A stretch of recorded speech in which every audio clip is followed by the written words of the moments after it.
ಇಂಥ ಭ್ರಷ್ಟ ವ್ಯವಸ್ಥೆಯನ್ನ ನಾನಂತೂ ಎಲ್ಲೂ ನೋಡಿಲ್ಲ. 12 ಗಂಟೆಗೆ ಮೇನ್ಸ್ ಅಪ್ಲಿಕೇಶನ್ ಬಿಟ್ಬಿಟ್ಟು ಫಿಲ್ ಮಾಡಿ ಅಂತ ಹೇಳ್ತಾರೆ. DDL ಕಟ್ಟಬೇಕು. ಮಹಿಳಾ ಅಭ್ಯರ್ಥಿಗಳು, ಅಂಗವಿಕಲರು ನಾವು 12 ಗಂಟೆ ರಾತ್ರಿಗೆ ಬೆಂಗಳೂರಿಗೆ ಬರ್ಬೇಕಾ? ದಾವಣಗೆರೆಯಿಂದನೋ, ಗುಲ್ಬರ್ಗದಿಂದನೋ, ಬಿಜಾಪುರದಿಂದನೋ ಹೇಗ್ ಬರ್ಬೇಕು ನಾವು ಮಹಿಳಾ ಅಭ್ಯರ್ಥಿಗಳು? ಯಾಕೆ ನಮ್ಮಂತ ಹೆಣ್ಮಕ್ಳು ಯಾರು ಅಧಿಕಾರಿಗಳು ಆಗ್ಲೇಬಾರ್ದ? ಇದ್ದವ್ರ ಮಕ್ಳು ಅಷ್ಟೇ ಆಗ್ಬೇಕಾ?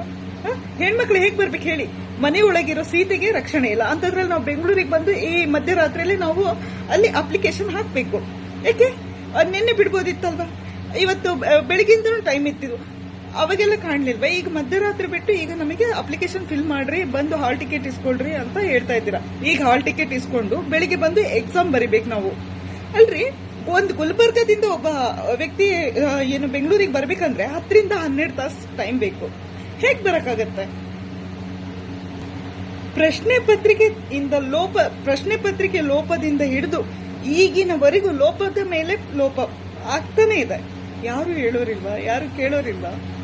ಕನ್ನಡ ಕಲ್ತಿದ್ದೆ ತಪ್ಪಾಗ್ಬಿಡ್ತಾ? ನಾವು ಕನ್ನಡ ಮೀಡಿಯಂ ಅಲ್ಲಿ ಓದಿದ್ದೆ ತಪ್ಪಾಗ್ಬಿಡ್ತಾ? ನಮ್ಮನ್ನು ಮಾತಾಡ್ಸೋರೇ ದಿಕ್ಕಿಲ್ಲ.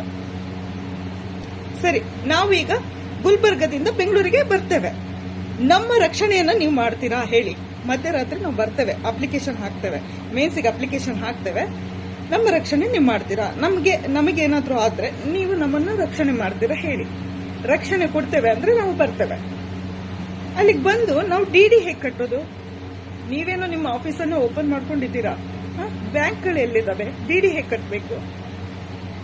ಅಂದ್ರೆ ಇದೆಲ್ಲವೂ KPSC ಒಂದು ಕುತಂತ್ರ. 12 ಗಂಟೆಗೆ ಬಿಟ್ರೆ ಈ ಕಡೆ ಇವರು ಎಕ್ಸಾಮ್ ಬರೆಯಕ್ಕೂ ಆಗದೆ, ಬರಕ್ಕೂ ಆಗದೆ, ಹೆಣ್ಮಕ್ಳು ಅಲ್ಲೇ ಸಾಯ್ಬೇಕು ಅಂತ ನಮ್ಮನ್ನ ನೀವೇ ಸೋಲ್ಸ್ಬಿಟ್ರಿ.